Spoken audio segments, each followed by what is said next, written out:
Lights, camera, action.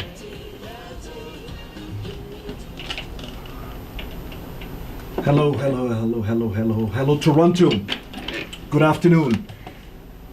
It is my distinct pleasure to introduce Mr. Louis Saldenah to Radioregent on the Koolbreeze Experience Show. It's my pleasure being here at Koolbreeze. Thank you. My name is Curtis Anthony. Thanks for the opportunity to talk to you and you taking the time to come down to the studio and share your passion of your mass and craft and so on. I'm honored to have you here at the studio today. Well, thank you. You're welcome. And before we get into the meat of things, how have you been? Pretty good. Yeah? Yeah, this is our down period now, so Yes. I'm enjoying not doing anything for the next 2 months, more or less. All right. Take a few minutes to tell us about your childhood in Trinidad. Well, as you know, my father started bringing band in Trinidad in 1955. Okay. He was the first band leader to break the band down into sections. He introduced metal into mass and short skirt into mass. They call him the historian of Trinidad Carnival. Wow. And he won 6 Band of the Years, and he placed second, I think, about 10 or 11 times. Okay. He passed away in 1985. All right. I mean, I didn't know this, but I pulled up a piece of bio on your dad. Louis Saldenah was born in Trinidad and Tobago and came to Canada in 1970. He followed in the footsteps of his father, the legendary Harold Saldenah, one of Trinidad and Tobago's most renowned carnival band leaders. In 1977, he produced his first mass, Shangri-La, which went on to win the coveted Band of the Year honors. His exceptional organizational management, financial, and people skills have propelled him into the most creative, spectacular parade presentation that Toronto has ever seen. Louis has captured the Band of the Year honors 16 times. Louis' creative life growth and development of his art form have significantly contributed to the creation of this innovative art attraction, which has grown to become Toronto's theatre in the streets, resulting in Toronto's becoming host to one of the largest carnivals in the world.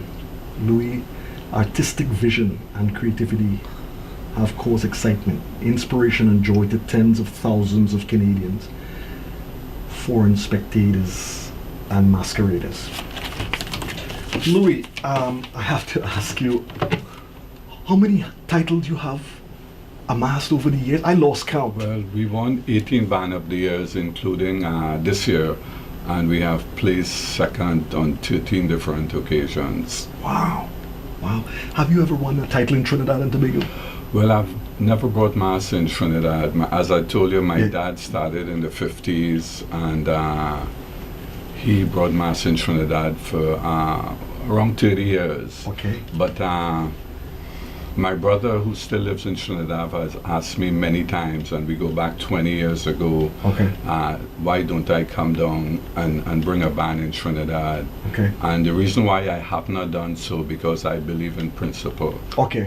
When my father passed away, I figure he didn't get the honor he deserved. Okay. And I wrote an article in the Trinidad Guardian, Right. which I stated about 20 years ago I would never come back home to bring a band. And the reason why is that my dad, as you know, a lot of different band leaders came out of his band, and I can go back in yesteryear, guys like Stephen Lee Young, Edmund Hart, Irvin McWilliams, Jack Braffett, I could go on, and what happened is that when he passed away, he got a silver medal, and the people who came from his band got a gold medal, you know, so hence the reason why I thought it was unfair, and I wrote to the Trinidad government explaining why what they did was wrong, Right. and hence the reason why I never went back home to bring any band. Okay. Okay. Wow, this amazing story. You came to Canada in 1970, right? Correct. And what was it like getting a mass camp set up in those days? Well, 6 parades went by before I got involved because, as you indicated, we started in 1977, and at that time my father came to Toronto, so he was more or less the inspiration of me taking part in the parade. I had no intentions of ever getting involved in the parade, and he gave me the inspiration. And when we started out, we had 98 people that played mass with us. Okay. And compared to now, where we now have 4,500 people. Wow. So it was trying times over the years, and it wasn't profitable, because I could remember after winning Band of the Year a few times, I had to wait on the prize money to pay for the music. Oh man. And actually, I had stopped participating in the parade after winning Band of the Year in 84 and 85. I just couldn't take the negativity and the backstabbing and so on. And it's unfortunate, in 85 my father took in sick in Trinidad, and he knew that was it with me. I wasn't going to bring mass anymore. But he told me in his dying bed not to let him run you. And that's how I started back in 1986. Good. I like that. Louis, tell me, what was so special in that particular part of Trinidad, people call it center of the universe, Belmont? What was that area in Trinidad was so unique? Well, it was the mecca of Trinidad Carnival, They had a lot of top masquerade bands came from Belmont, including steel bands. Okay. So it became one of the top areas in Trinidad for cultural expression. Yes. There's quite a few steel bands, as you know. There were Casablanca, there are Amoco Renegades, yes, them Fortunates. And when you get back into the old mass era, I can't recall the person's name now, but they used to win the Juve band for the past 15 years when I was growing up, And of course, my father is from the Belmont area too, and he brought good mass in those days. That's when mass was really mass, when he was playing mass. But they say that culturally, Belmont was a buzzing place, full of energy like no other region in Trinidad. Yeah, that's true, because again, it's the people and how they react to certain things, and the commitment to the culture. Right. And Belmont is like one family. Everybody knew everybody. Okay. Everybody helped one another. And I was proud to come from Belmont, because I grew up not only in mass, but I grew up in steel band also, because where we lived, just 2 minutes away was Amoco Renegades, and 2 minutes to the left was Olo Casablanca. So I grew up with the culture. Yeah, because when David Rudder was on my show a month ago, he talked about this, and I read something somewhere in a little excerpt that people like the late great actor Jeffrey Holder, from Belmont, yourself, David Rudder, and they had quite a few more artistic people that came out of the region. Yeah, there Ken Morris, who introduced metal into Trinidad Carnival, one of the best metal pounders in Trinidad. He came from Belmont also. Wow. Then you had Wayne Berkeley, who won 12 Band of the Years in Trinidad and passed away a few years ago. He was from Belmont also. Wow.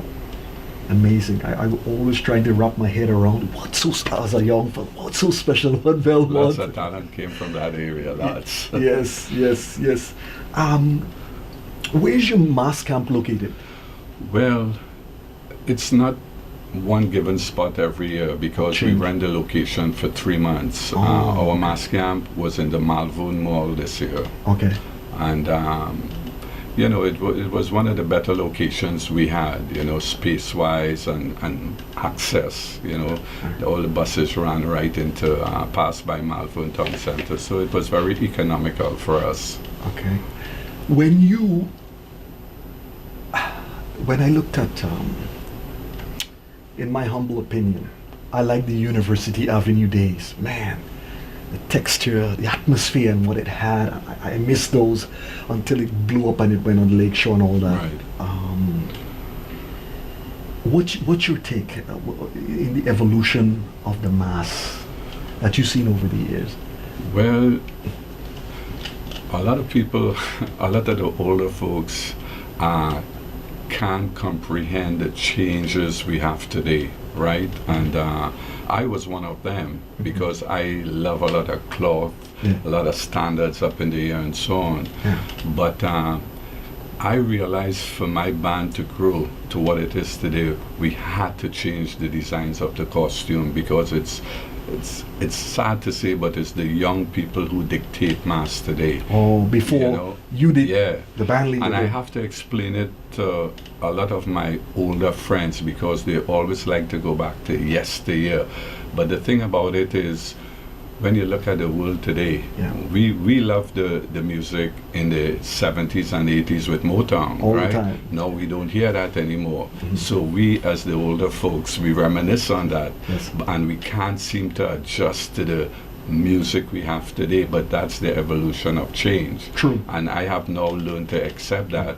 And where the costumes are concerned, a lot of people complain about the two-piece, but we try to work around it by giving a lot of nice headpieces and, you know, a lot of bling in the costume. It's unfortunately the young people control carnival today, and you got to give them what they want. It's supply and demand. Same like the music. Yeah.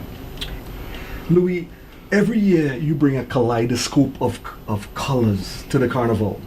Where does that creative energy and process come from? Well, when we started the first 15 years, I was totally involved with the band, with the making of producing the costumes, and really involved in such a way that I had total control. But as the band grew bigger, we had to bring in a lot of section leaders, and to be honest with you, it's like we run a company, and a lot of other band leaders don't realize that, you know. And you have to have good people around you. Now, I'm very fortunate to have a lot of good people around me, and in the process, they make me look good. Amen to that, and that's a blessing. Yes. Now, for instance, if I wake up one morning and I said, Louis, I want to start a small mass camp, what is the process? Well, I would tell you, let's get together and have a workshop, because starting a band, if you don't do the right thing, you would get into that stagnation for years to come where the band wouldn't grow. And one of the first things I would tell you is to set up your mass camp in a professional way, because a lot of masqueraders, when they walk into your mass camp, they make the decision whether to play with you or not. And if the mass camp isn't set up right, they don't take you seriously, and then you branch off into the social media to advertise and keep the pressure on from the public standpoint. Great. Wow, I'm still in awe you being here, the radio station, and we talking about all of this. And when you look back at your amazing body of work, how would you like to be remembered? I would like to remember in a way that I've made my Caribbean people proud. That we have given them some sort of identity coming to a country that we all settled in, you know, and we could always refer to Louis Saldenah always brought nice costumes. You know, we have been involved in the parade for 30-something years, and a lot of people ask me, how come we have never faltered? And I always say the reason why I never falter is because I have good people around me. Key. That's the key. Key element. That's the key to success. Yes. If you could change a few things about the Caribana/Peaks Toronto Caribbean Carnival, what would that be? Well, one of the first things I would love to change is trying to get the spectators out of the parade route. I think if we had accomplished that Right. all the bands would have been much bigger. Instead of a total of 9,000 people playing mass, we can have 20,000 people playing mass. Okay. And it's sad that these spectators, and remember, this is a parade. This is not a free-for-all. Right. You know, you go to Labor Day Carnival in Brooklyn, it's controlled. It's totally controlled by the police. You know, you go to Miami Carnival, totally controlled. You go to a crop over in Barbados, if you as a spectator got to get onto the street, you'll get a ticket, you know. And the sad thing about it is that when you have masqueraders buying a costume, and you have all these spectators coming into the band, the following year they would say, well, why am I buying a costume for? I could just come down there in my short pants on top and have a good time like everyone else, right. You know? So and one of the most important thing I would like to say is we as West Indian people don't realize the position we are in today. When you have a festival that is bringing in over $350 million into the economy and we haven't found a way to share in it, something is definitely wrong. I agree with you. And the meetings that we have with City Hall and the meetings personally I have with the embassy, I always emphasize that we have to find a way to share in that all this money we're bringing in. And one of the things we lack is not being politically involved, you know? Yes. And if we could change our ways and play the game, you would see a massive difference. Louis, one of the things that always boggle my mind, like you just said, we bring in the most money of any cultural event in North America, and we get the least out of it. Yeah. Everybody's draining us economically. Do we have a program going back to inner city kids? Things going back to mass camps that... And one fella said to me years ago, and he was from another island in the Caribbean, and I thought this was brilliant. He said, many years ago, if we had set this thing up right financially, we could have bought up those lands up in the bush in Markham years ago when land was cheap and build our thing to host after Caravana with our own security, our own food and vending and parking, and have this thing locked down every year instead of going to borrow from, which is not a bad thing, go to the Jamaican cultural center and this center and all that. We should have all with that money that passed through our hands through the years. Yeah. And you know, I think with the economic vision they had, I think they didn't have qualified people in place to handle these things. Well, it's sad because like when you get into the political part of our festival, and it is political, Yes. you know, I always try to reminisce. I said, when this parade started 50 years ago, and let's assume I fell into a coma, and I come out of the coma now, and I ask the basic question, what improvement have we made 50 years ago? And you say there's none, actually. Wow. You know, there's none. The only difference is the bands have gotten bigger. That's the difference. That's a stoner. You know, That and is- yeah, we haven't improved. And I go back to the situation where we bring all this money into the city, Yeah. and we haven't found a way to share in it, and that's really sad. Mm. And I don't want to pound the people on top. Right. It all Understood. stressed right back from the leadership, because our responsibility as band leaders is to bring good mass on the road. That is our responsibility, and it's their responsibility to administrate the festival and sell the product. Right. And the product is very valuable, Right. but it's not being sold properly. Yes. And that's the sad thing about it. Yeah, because I said to myself, if you're going to run a business like that on that scale, have the economic people in place, the financial people, who people handle the books, Yeah. marketing, real estate, people who do research on all risk and transparency. Where was that money? Where was the $100,000 went? You have to account for these things. I want that money back, and things should be given all to the circle of people. Yeah, well, one of the things that people said over the years is why the government is the beneficiary of this festival, right? Yeah. You're talking about the provincial government Yeah. and you're talking about the federal government. Right. The provincial government, based on the Decima report a few years ago, states that they get over $30 million in taxes. And the sad thing about it is they are not given anything really based on the $30 million they're getting. And again, as I indicated to you, that we have to be politically involved, right? True. And it's our own fault. Yes, I agree. Why we are not getting it. And I'll give you a simple scenario. If you were the government, right, and you give me $20, and I come back and ask you for $30, and you ask me, well, how did you spend that $20? And I cannot tell you how I spent that $20. Why would I give you $30? Quite true. And it's very simple. Yeah. And that's the problem we've faced over the years. Yeah. I mean, I can't understand how this thing is so powerful. And and it starts with the basic thing, like you said. We have to unite.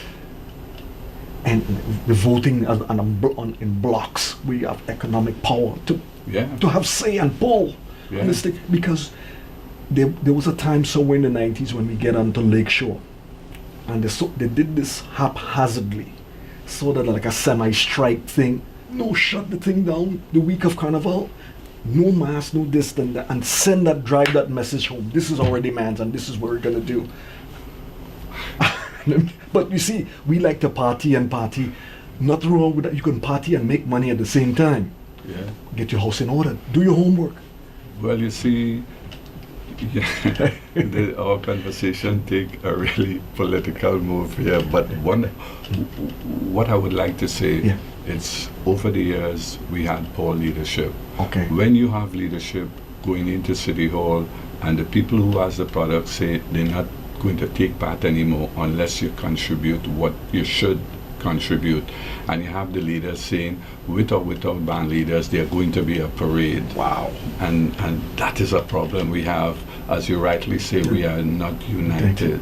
You know, because when I see these other ethnic groups who came after us hosting these little festivals and locking down little regions for a day or two, and they're sweeping us off the streets after 5. You got the big machine from behind the last band. Yeah. It's unbelievable. Well, the big problem is that when we have this meeting with the people from City Hall, and I'm talking about the management of the previous year's CCC and even the FMC, we lose focus in our needs, and that's the problem. We let them dictate to us what they think we should have rather than what we want. And that's the sad thing about it. Like I remember going to a meeting at City Hall, and the FMC people were there, were representing the band leaders, and I stand up and said to the police and them, I said, you know, we bring in all this money into the city, and then when we have in our band launches, you always hear the police and them canceling people liquor license. Wow. And I say that's really, really unfair that what you all do. No, I talk about it, and you can see the management cringe when I use these words, like I shouldn't say that, but you have to say it because it's true. And I do. Yeah. You know, and I told them it's sad. I told them in the meeting also, I feel like I'm a slave because here it is, I'm working so hard, we are working so hard, all the band leaders, all the volunteers, everyone, and they don't treat us right. Right. You know? And the worst thing is to pigeonhole these things so the other side could look good when you know the general picture is wrong. Yeah, but our big problem, as I said, we don't talk from strength, and we have a lot of power, but we don't seem to realize it. You know, we go in and beg instead of making demands, and that's the sad thing about it. It's unbelievable, Louis. Wow. But you know, the parade is a gem. You know, it is. It is. It's really a gem. We have the best carnival outside of Trinidad Carnival. Yes. And Toronto is so lucky that that they're so lucky that they get the right people settling here in Toronto in the 1780s and 90s, you know. True. We could have lived in New York or London. You know, they got the right. I'm not talking about myself only. I'm Yes. talking about the different talent that is out there. Yes. That's settled right here, you know. Right. Louis, tell us about the involvement in building mass. Start up to, from when do you start, when do you finish? How's that roll? Well, we are going to start up again in, I would assume by around the middle of October. I'm going to come with a team. Okay. I'm going to sit down with my section leaders, and we strategize with the colors and who is doing what. Yeah. And then we move into production, say January, February, because the band launching more or less it's in April, or either the middle of April Yes. or the third week in April. Once the band launching happens, we soon after the band launching we move into the mass camp and we do the production. But between that, a lot of advertising goes on where our band is concerned. We're very fortunate that we have 60-70% of masqueraders playing with us all the time. You know, it's very, very fortunate. But you know, it's year long for us. Okay. You know, Okay. it is year long for us. Okay. You know, some of our people will be late for a funeral and all that kind of stuff. Let's say the month before Caravana, I come with it. Louis, shaking my cash. I need a costume. I need to get in a band. What's your process?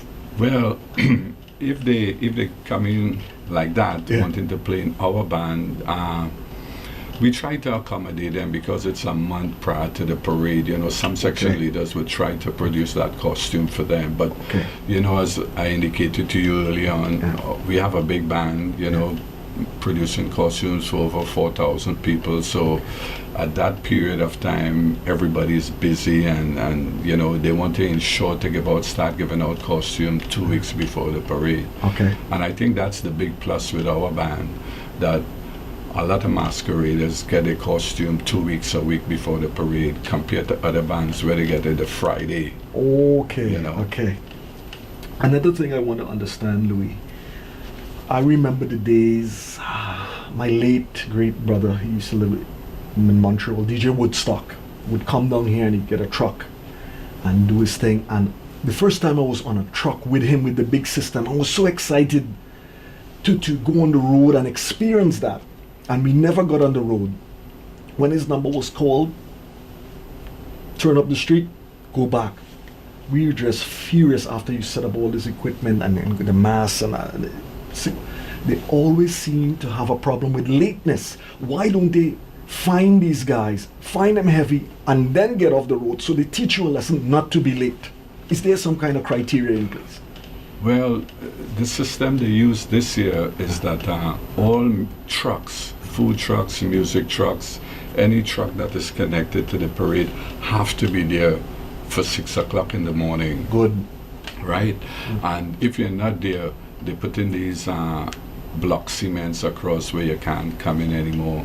So That's it. it's a matter of responsibility. Yeah, you have discipline. Know because, you know, like with our band and where I'm concerned, when Friday night comes, I don't sleep. I Okay. go right through till Saturday morning. Wow. And I'm in the mass camp 3-4 to make sure all my music trucks and food trucks are there, and we all leave on time, say around 5:30.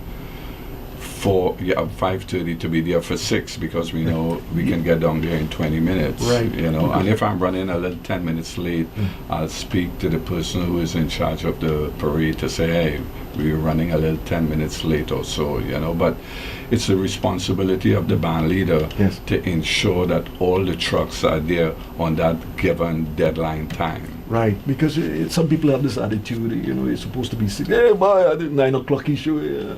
My number is number 4, so I ain't really thing. You know, it's unreal. And that's the mindset of also masqueraders, because a lot of masqueraders come down to the parade late. Right. But since they changed the time, as you know, the parade used to start 11 o'clock. Right. This year it started at 9:30, so it's a big time difference. Right. So what I did was I put a sign on my door to tell all my masqueraders to be there for 8:30. Okay. So everybody who's picking up costume and leaving, they would see the sign on the door. So hence, I would say 95% of my masqueraders was there before 9 o'clock. The band was in full when we were moving. Okay. If I want to play mass in your camp, roughly, what kind of cost are we looking at? Well, I think the top 3 or 4 bands, which include Jamal McGlaw, Carnival Nations, and Tribal Nights, and including myself, I think our basic price for our costume starts at $250. Okay.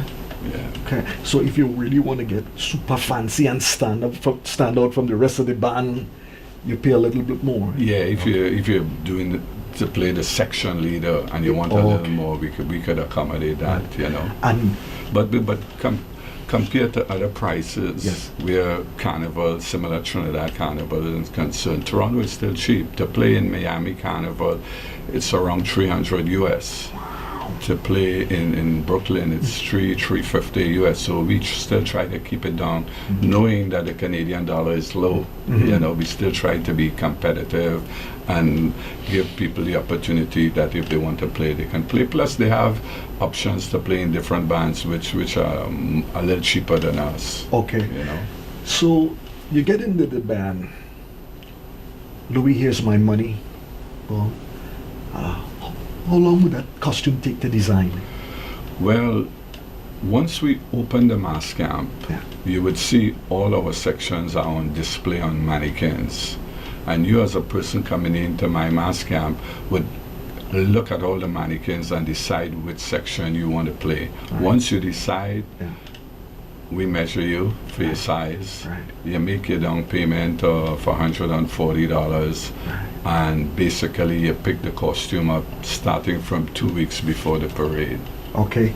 Now my question is, how are you doing to appease those masqueraders who are not exactly a size 2, as opposed to a voluptuous woman? Because I like my voluptuous woman looking real good. Nothing is wrong with that. All right. So Carnival Day, when I come out and so you have accommodations for this easy. We accommodate anybody who want to play mass with us, and I mean anyone. Good. And sizes is absolutely no problem. Good stuff. How is the quality of the costume in your band? Well, the reason why our band has grown so much is because we always produce quality costumes, you know. You know, for the past 4 years, our band is averaging 4,000 people, so we have to be doing something good. Absolutely. And it's all have to do with quality. Absolutely. And that's why people keep coming back. Right. Service, quality, standard. Yeah. Is there a number people can call you even after they listen to the show to get in touch with you to join? What would that number be? Sure, they basically have 2 options. Okay. They can call me at 416-560-4419, or they can go on my website and join my email list, or I should say my email family. Yes. Because I have approximately 11,000 people on my email list. Okay. Or they can also go on Facebook and join me, Louis Saldenah, and they would get all the updates as we come into the carnival period. Okay. Very, very good. Is there a way that some popular mass band can ensure quick and effective customer service throughout the year? When you say throughout the year, you know, some people might want to get ahead of the game and I fix and I settle. So yeah. Well, I think most of the band leaders, or I should say all of the band leaders, do not start production until till the 1st of May. Okay. That's when they start. Okay. But See, if you have certain people who want to get in our band because they're afraid our band is always sold out, Yeah. what they can do is once we put up all the costume, the designs on our website, which is saldenahcarnival.com. Right. Actually, the website goes up for sale before we open the mass camp. So we do get a lot of people registering, say, around the 25th of April. And when we move into the mass camp, you have the next group of people coming in to ensure that they get the section that they like. You know, the first 3 days of opening up our website and the mass camp, we always have around 1,200 people coming in the first 3 days. You know? That's a lot of people there. You have a reputation behind you. Well, as I indicate to you, I'm very fortunate to have a lot of good people around me. There's no way I could have done this by myself, you know. Good.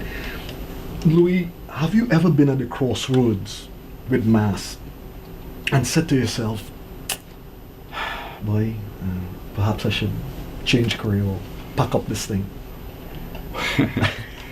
A lot of people think I'm going to retire soon, which it might happen, but you see, the big problem is the band is strong. Okay. If the band started to deteriorate, I would have walked away, but then I have my sons and them involved in the band 100%. They carry the torch. They all bring in sections. So, you know, when you look at the history of the Saldenah family, we involved in mass over 75 years. Wow. You know, which is a lot, you know.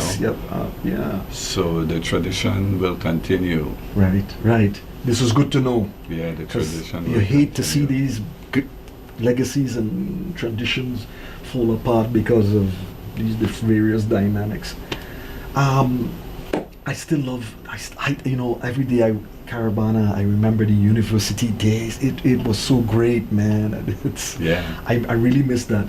And I used to go down with dark shades because back in the earlys, you know, I kind of got a platform shoes knocked on my head. I think I still have the lump here, looking too much. And girl, I can't remember her name, Beverly or Sandra, Jennifer or Marsha.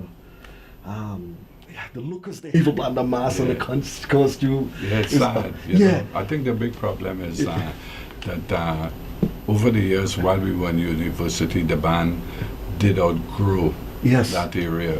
And when we move into the Lake Shore, we're now in a situation where we have outgrown the Lake Shore, and I believe we have to get a different venue for this festival. Really? Yeah. And I think one of the fundamental mistakes they made was bringing the parade up rather than continue it down the road. You have more road to cover. Yeah, because I tried to explain to them that you now took 10 people, you now took an elevator which could hold 10 people, and now you put in 25 people in it. And that's what they did with the parade by bringing it right up.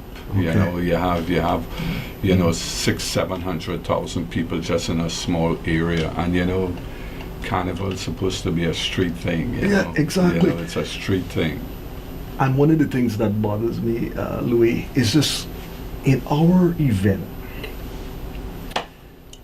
You see, our people still we made some waves in terms of the vending part, like selling food and so on. Before you practically see Europeans with the big cart and the license, and they book these things here in advance because they have a connection and the entrepreneurship and all that kind of stuff.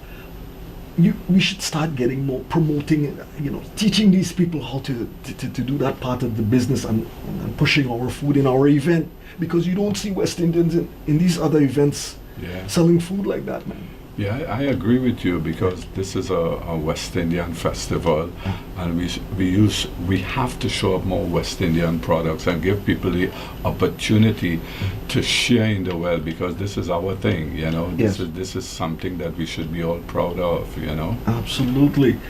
I must say too, I also miss the Barry, we call the Barry lime and the Hamilton lime, because for me that was it. Because when we drove out there, we had fish and codfish and plenty of food, pilau, drinks to last the whole day. Anybody pass by our car, pull up a plate, and you feel good. Nobody was vacuuming us off the street. And it was a nice thing. You drove out, you had a great time. And the Barry Lime on the lake. It was beautiful. It was beautiful. Yeah. What happened there? What was the demise? Again, we come back to a situation where I indicated to you is Yeah. we're not politically involved. Mm. You know, we got to play the game, and we don't know how to play the game. Right. I think the situation in both Barry and Hamilton was the drinking on the street. Okay. That was the downfall. But again, all these things could be Fixed. override Yes. once you have that political clout.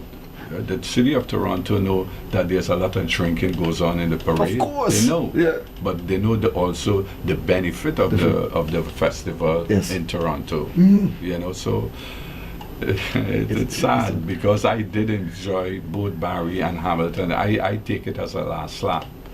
You know. That was my carnival because Yeah. I've seen enough of. Yeah. I like that stuff, but when I really wanted to be myself and hang, Yeah. Barry and Hamilton, and I know last night was a $60 million draw.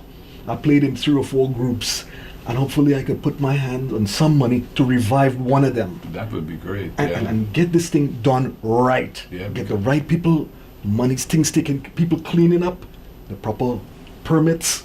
Yeah. And who want to sell, make sure you put a little thing Yeah. to sell your stuff and everybody benefit. So we look forward to this every year without any static. Yeah, we had the parade also in Ottawa. Ottawa was good What for happened? 2 years. What happened? And again, I don't know what Oh. our people is doing. You know, I remember in the late 70s, I went to Montreal Carnival. Montreal Carnival was better than Toronto. That's right, I heard. It was better than Toronto. Wow. And look what happened there again. And their University Avenue it's big. Yeah. And you could really put down a good, and the atmosphere was there because my brother had a big truck and he was. It all have to do with leadership, eh? Yes. And set goals and know what you want based on the end result. Yeah. You know, and that is so important, you know. And the thing that scares me, maybe not a bad thing, some guy from the Far East or we're going to probably put his foot down in Caravana and say, this is how we run, look, we're making a profit now, and control the thing, and we're going to say, oh my God. Yeah, but if somebody come in to do something like that, Yeah. and we in the community could benefit immensely, Yes. then we shouldn't have a problem with it because True. you have these little pocket of people saying, well, this is we thing, Yes. and nobody shouldn't get involved in we thing. Yes. And they use that a lot. Eh? Yes. But the sad thing about it is we think, but what do we have to show for it? You Right. know what I mean? Right. We got to bring in the right people who could put us in a better position to be proud to say this is we thing. Yes. And we have a nice big building down Bay Street. Yes. We have community centers all over the place where people are benefiting, you know. Then we could come out and That's it. use that terminology. This is we thing and be proud of it. Right. But now we shouldn't be using those words, you know. Because this is a gift to Canada. Yeah. And I have to ask you also, what fuels your passion to continue to design masks, costume, etc.? Well,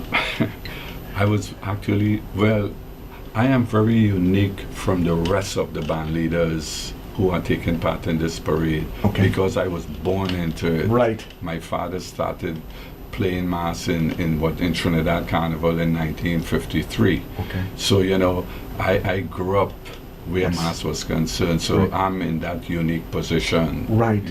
Okay. So when people say that's we thing, that is really my thing. Yes. You know what well, I you mean? don't talk like that. No, because- absolutely yeah, not. which is the gift that's brought onto the rest of the world.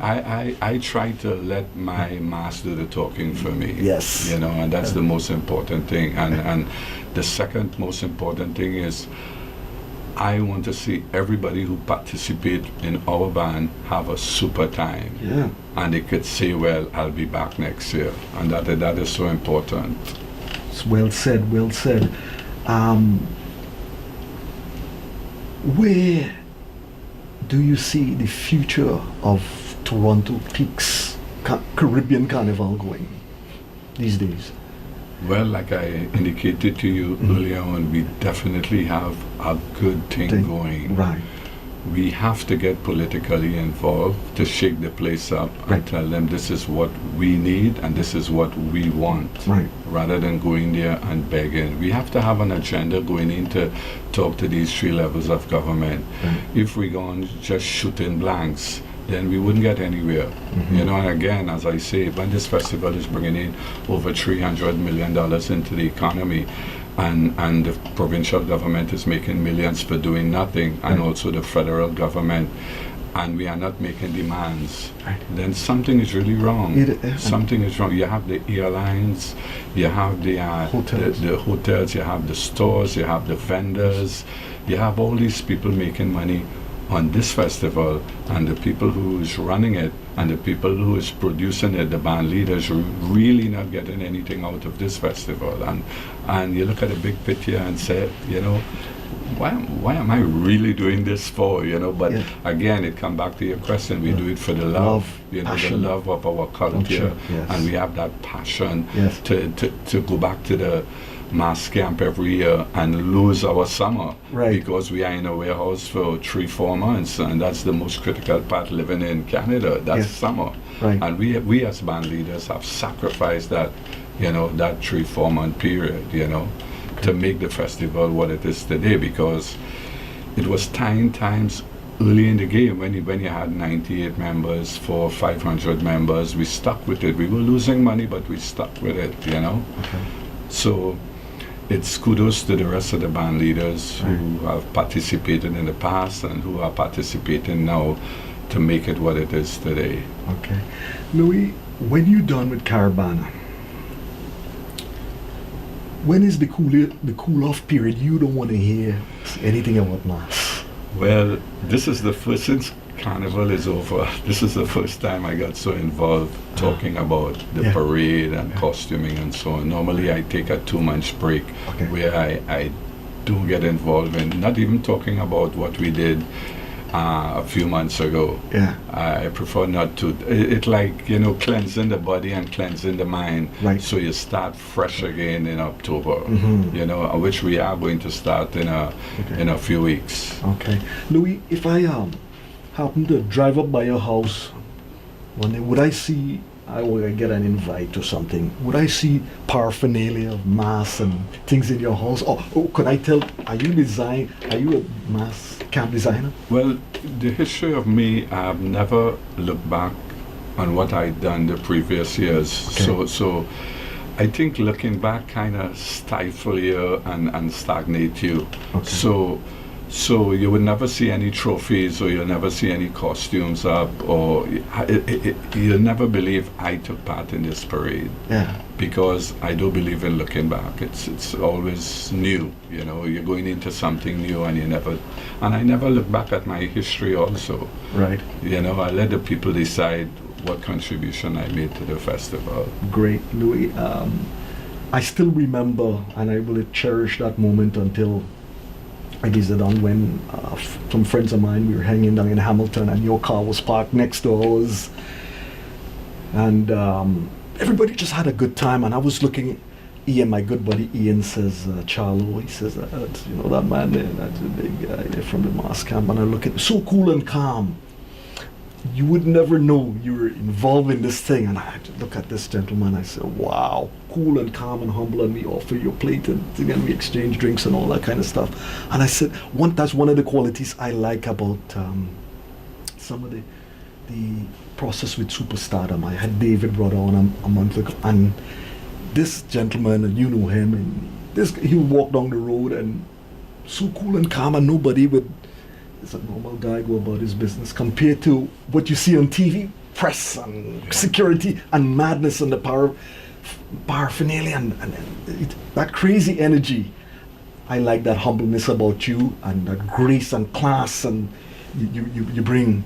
Well, thank you. You welcome, and how you represent Trinidad and Tobago is just phenomenal, and we are so proud of you, of what you have done, and your father, and what your sons are carrying on the torch and so on, and it's just a beautiful thing. And you taking the time to come down to Radioregent on the Koolbreeze experience show, I'm eternally grateful to have you here, and so we can show the people brilliance on what we have in our culture in Toronto. It's my pleasure. Thank you. being And here. is anything else you want to get out there before we conclude in terms of pertaining to mass or whatever?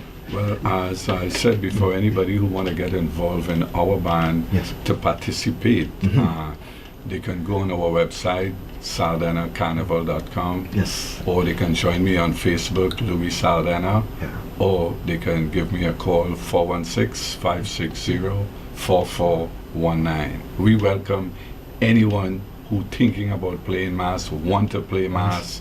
It doesn't matter what size, what anything. We're going to welcome anybody who want to play mass with us. Beautiful. Thank you for taking the time out of your busy schedule and coming and bless us. Thank you for taking the time also spending us and sharing those great passionate stories which manifest in our greatness at Radioregent broadcast facilities. Again, thank you, Louis. Pleasure. It's Thank a you. pleasure being here, and I hope you invite me back soon again. You will. Radioregent is everybody's home with music and culture and dub poetry and who wrote books. The Koolbreeze brings in everybody, not just music. And so I sincerely believe that everybody has a story, and we are the vehicle, the conduit to express those messages. Thank you very much. Thank you. You're welcome. This is Louis Saldenah, and you are listening to Koolbreeze Experience at Radioregent.